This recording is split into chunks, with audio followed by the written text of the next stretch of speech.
التضاريس ده مشكله كبيره. تاني حاجه انتقال، او اخر حاجه ودي مهمه جدا بقى، ودي اللي بتثبت الكلام بتاعنا، انتقال المناطق المناخيه من مداراتها نتيجه لزحزحه القرارات. يعني ايه يا مستر الكلام العجيب اللي انت قلته ده في الاخر ده، اخر لقطه دي؟ بص يا ستي، انا عندي الكره الارضيه، تخيلوا معايا دي الكره الايه الارضيه. الكره الارضيه دي لو انتوا خدتوا في الجغرافيا فاكرين من الكلام بتاع الجغرافيا بتاع زمان، متقسمه الاماكن احزمه مناخيه، احزمه مناخيه، والكلام ده هنأكد عليه تاني في البيئه ان شاء الله. تمام. الحته اللي في النص دي بنسميها ايه؟ امم صح صح، مع بعض كده، الكلام ده خدناه في الجغرافيا في اولى ثانوي، في اعدادي. ده اسمه ايه اللي في نص القاره بالظبط؟ الحزام ده، اول حزام، خط الاستواء. فده بنسميه ايه بقى؟ مناخ استوائي، صح كده؟ ايه صفات المناخ الاستوائي؟ انه بيكون حار ورطب، تمام، وبتكون الارض فيه خصبه والامطار مستمره طول السنه ودرجه الحراره مرتفعه لان الشمس متعامده هنا. طيب، ايه المناخ اللي بعد كده؟ الحزام اللي بعد كده ده بنسميه مناخ ايه؟ مداري. عند مدار السرطان مثلا كده، تمام، فوق عندنا، او مدار الجدي تحت. ماله المناخ المداري ده؟ بيكون حار، وبيكون لو كان في منطقه بحريه بيكون ممطر في الصيف، ولو كان بيعدي على صحراء بيكون الاماكن فيها صحراويه وجافه جدا. ده المناخ المداري. طيب بعد كده في المناخ الايه؟ المعتدل. زي ايه؟ بنتكلم على حوض البحر المتوسط كده. وبعد كده بنفضل بقى نطلع مدارين كمان ناخدهم بالتفصيل لحد ما اوصل فين في الاخر خالص؟ فين؟ للمناخ الايه؟ المناخ القطبي، اللي موجود فين؟ في القطب الشمالي. وزيهم من تحت، زيهم في نصف الكره الجنوبيه، يعني ده متكرر فوق وتحت. تمام. دي اسمها ايه اللي انا عملتها دي؟ اسمها احزمه مناخيه. يعني ايه احزمه مناخيه؟ يعني دي مرتبطه بزاويه بسرعه دوران الارض حوالين نفسها وزاويه ميلها وتعامد الشمس عليها، فما بتتغيرش. دي ثابته من ساعه ما الارض استقرت وبدات تلف في اليوم اللي هو اللي احنا عارفينه ده. دي ثابته ما بتتغيرش.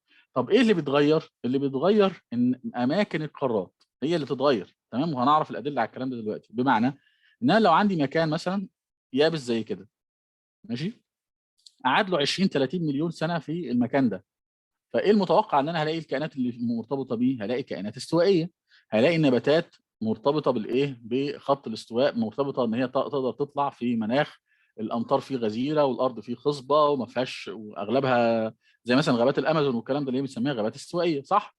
طيب، لو حصل على مدار برضو ملايين السنين وراح المكان ده انتقل للمكان هنا كده فوق، للمكان المعتدل ده، ماشي، ايه اللي يحصل؟ ايه اللي يحصل للكائنات اللي كانت عايشه هنا؟ ماشي، هيحصل لها حاجه من الثلاث حاجات اللي احنا قلنا عليهم دول. يا اما هتحاول تهاجر ترجع هنا تاني، يا اما هتحصل لها ادابتيشن، تعمل انتخاب طبيعي ويحصل لها تكيف، او تنقرض، وبناء عليه انا اجي بعد فتره ابص الاقي ايه؟ للحفريات او الرسوبيات اللي اتكونت او الصخور الرسوبيه اللي اتكونت، الاقي دلائل، رغم ان انا في مكان معتدل، الاقي دلائل على ايه؟ على وجود حاجات استوائيه. وده اللي هنشوفه مع بعض دلوقتي. فده اسمه ايه؟ زحزحه القارات، او ان القاره بتاعتي او اليابس بتاعي ينتقل من مناخ او من حزام مناخي لحزام مناخي اخر. تمام كده؟ فهمنا الحته دي؟ فهمناها؟ هنعرف ادلتها حالا، بس فهمنا القصه بتاعت يعني ايه تنتقل.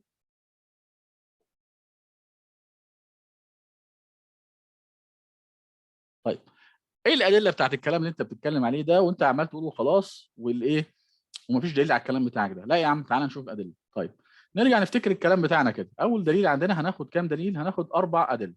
معلش تاني، حاضر. بص يا مريم، انا الكره الارضيه بتاعتي بتوع الجغرافيا، بتوع علم المناخ، ماشي، مش الجغرافيا ولا لما اكون ادق يعني، بتوع علم المناخ، ماشي، قسموها لاحزمه مناخيه. يعني ايه احزمه مناخيه؟ مناطق مناخيه، كل مكان بيتصف بصفات معينه حسب مكانه. تمام. طيب، لو انا موجود عند خط الاستواء، عند المنطقه اللي هي عند خط الاستواء في نص الكره الارضيه، ده بنسميه مناخ استوائي. ايه صفات المناخ الاستوائي؟ ان بيكون حار ورطب. يعني ايه رطب؟ يعني المطره شغاله طول السنه، صيف وشتاء، صيف وشتاء، وبيكون حار دايما كده، حار، وايه بنسميه دافئ كمان، مش ده مش حار، يعني الحراره مش عاليه قوي، ده هي دافئه بسبب الرطوبه. تمام. فده بينتج عنه ايه؟ بينتج عنه نباتات معينه وكائنات معينه، زي موجود دلوقتي مثلا غابات الامازون، زي اللي هي مثلا في الغالب الحاجات الحرشفيه والصراخص اللي هي بتطلع تحب الجو ده. ماشي، الجو ده بتحبه قوي الايه النباتات الاشجار الحرشفيه والصراخص اللي كنا خدناهم قبل كده. الجو اللي فوق البارد ده اللي هنا ده فوق قبل المنطقه بتاع القطب الشمالي ده بتحبها قوي الحاجات اللي هي ايه معارات البذور زي الصنوبر. غابات الصنوبر بتبقى بتحب الجو ده قوي فوق لحد دلوقتي لما بكلمكم لحد دلوقتي. تمام. فكل مناخ بيكون فيه ايه عايش فيه كائنات معينه سواء نباتات او حيوانات. طيب ايه اللي بيحصل؟ انا بعيش زي ما قلت لكم احنا الحركه بتاعتنا بطيئه جدا جدا جدا. احنا بنتكلم في حاجه بتاخد ملايين السنين مش الاف السنين، احنا بنتكلم في 4300 مليون سنه. طيب فنتيجه لزحزحه القارات ده اللي احنا بنقوله ان القارات بتتزحزح لسه ما اثبتناش حاجه، بنقول ان القارات بتتحرك من مكانها. فلو كانت كتله موجوده في المكان ده مكانها الاولاني، هي نفس الكتله بس موجوده في المكان رقم واحد، وعاشت في الكتله دي قعدت في الفتره في المكان ده ملايين السنين، فايه المتوقع ان هلاقي فيها ايه؟ هلاقي فيها النباتات الاستوائيه والكائنات الاستوائيه، صح؟ طيب بعدين حصل زحزحه للقارات، حصل زحزحه. يعني ايه زحزحه؟ يعني الكتله بتاعتي دي راحت اتحركت، بدات تتحرك نتيجه لتيارات الحمل اللي احنا عارفين السبب بتاعها. وانت قالت لي من مكان اللي هو كان مناخ استوائي يعني حر رطب لمكان معتدل المطره فيه مش كل وقت، وكمان ده في وقت بيجي فيه ايه بتيجي فيه الدنيا بتبقى برد. هل نفس النباتات هتقدر تعيش اللي كانت موجوده مع عايزه ميه طول السنه وعايزه جو دافئ؟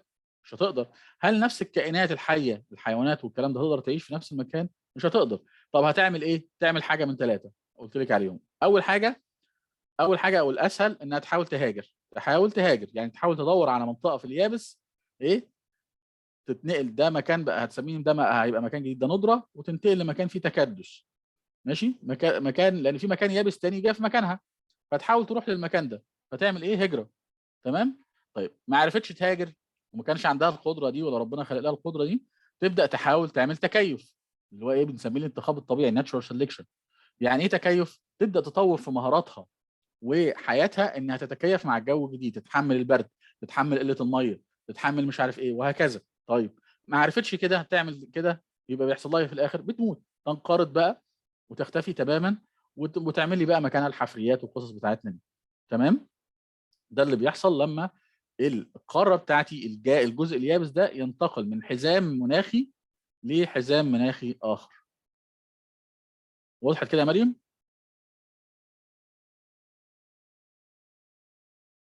ولا لسه؟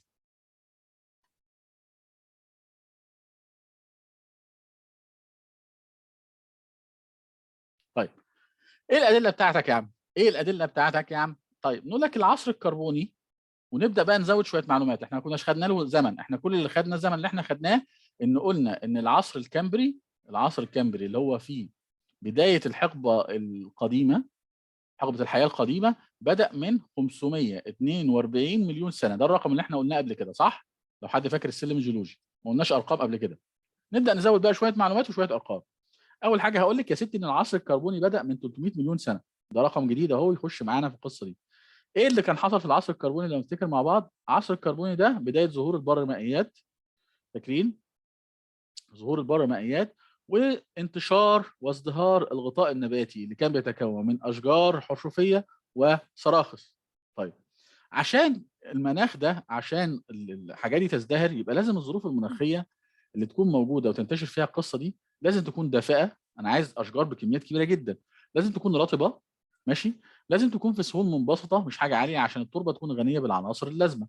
يعني دي صفات ايه يا شباب يا بنات؟ صفات ايه لسه قايلينها؟ صفات مناخ استوائي. تمام. يعني المفروض ان العصر الكربوني ده لما حصل في المناطق اللي حصل فيها ازدهار الغطاء النباتي بالكثافه العاليه دي، ازدهر في الاماكن اللي كانت موجوده في الحزام الايه الاستوائي. يعني المفروض لو القارات دي ما بتتحركش كنت الاقي كل الفحم، طبعا هي بعد كده ماتت زي ما انتم عارفين، واتحل مكان الحاجات الالياف بتاعتها عنصر الكربون وتحولت لفحم. فكان المفروض الاقي رواسب الفحم فين؟ في المناطق اللي هي فين؟ عند خط الاستواء بس، مظبوط؟ ده كان المفروض كده. نبص نلاقي ايه بقى؟ الفحم اغلبه دلوقتي ولو بنتكلم على مصر مثلا موجود في شبه جزيره سيناء، ماشي، موجود في شبه جزيره سيناء في منطقتين، منطقه اسمها بدعه ومنطقه اسمها ثوره. منطقه اسمها بدعه ومنطقه اسمها ثوره. الله. طب هو المناخ في جزيره سيناء، في شبه جزيره سيناء، ده الكلام ده في جنوب جزيره سيناء كمان، جنوب غرب سيناء.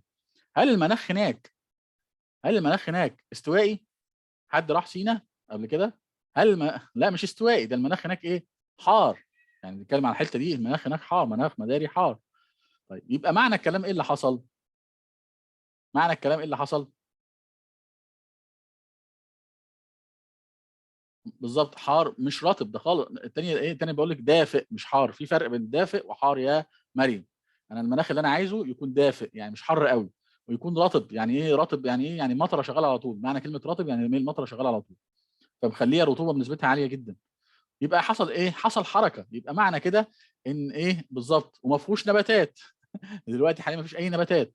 يبقى معنى كده ان جه على وقت المنطقه بتاعت شبه جزيره سيناء دي كانت موجوده تحت عند حزام بتاع خط الاستواء، ومع زحزحه القارات ارتفعت لحد ما راحت فين؟ في المكان ده.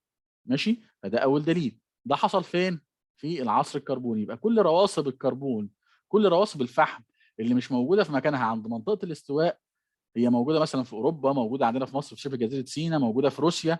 كل الكلام ده، ده دليل ان القاره بتاعتها او المكان ده جاله وقت من الاوقات كان عند حزام خط الاستواء، وبعد كده اتحرك من حركه القارات وبقى في المكان اللي هو فيه حاليا. ده اول دليل. ده حصل امتى؟ في العصر الكربوني. من كام سنه؟ من 300 مليون سنه. تمام كده؟ ايه الدليل بتاعه في مصر، او ايه المكان الموجود عندنا في مصر؟ منطقه بدعه ومنطقه ثوره اللي موجوده في جنوب غرب سيناء. انتوا عارفين خريطه مصر ولا مش عارفينها؟ انا بقول خلاص، عارفين خريطه مصر كويس ولا مش عارفينها؟ المهم تبقى عارفين شكلها. عارفينها ولا لا؟ روان ومريم، ومريم عارفينها كويس. انا هرسم لكم كروكي كده. انا عندنا في مصر طبعا احنا عارفين الاتجاهات، شمال ماشي، وده شمال، لا نكتبه شمال، ده الشرق، وده الايه غرب، وده الجنوب، النورث والساوث والايست والويست، بس انا بنتكلم هنا عربي. شمالا في ايه؟ في البحر المتوسط، ده الشمال بتاعنا. عند الحته دي هنا كده في ايه؟ في الدلتا. الدلتا تتلاقي هنا كده عند الجيزه كده، وبعد كده نكمل، تفضل ماشيه كده الخط دي في خط مستقيم لحد ما يجي حته يتني فيها كده. الحته اللي بيتني فيها دي بنسميها ثانيه قنا. ماشي؟ وبعدين ايه اللي يحصل؟ يجي تحت هنا خالص كده في الاخر هتلاقوا في ايه؟ بحيره اسمها بحيره ناصر. ده بالنسبه لايه؟ لوادي الدلتا. وهنا كده في منخفض، لا فوق شويه، هنا كده في منخفض القطاره، وهنا كده ايه؟ تحت هنا كده في الحته دي كده ايه؟ في منخفض الفيوم. هنا ده الكلام ده فين؟ في الغرب. الشرق بقى فيه ايه؟ في هنا خليج السويس، ده خليج العقبه اللي انا برسمه. بعد هنا كده في خليج السويس، وبعد كده مكمل معايا فين؟ البحر الاحمر للاخر. وبعد كده نرسم هنا قناه السويس، وهنا طبعا حدودنا مع فلسطين. تمام؟ دي خريطه مين؟ خريطه مصر اللي مش عارف. ايوه كده. البحر الاحمر لما اقول لك بقى جنوب غرب بحيره وجنوب غرب شبه جزيره سيناء، يبقى بتكلم على فين؟ بتكلم على المنطقه دي كده.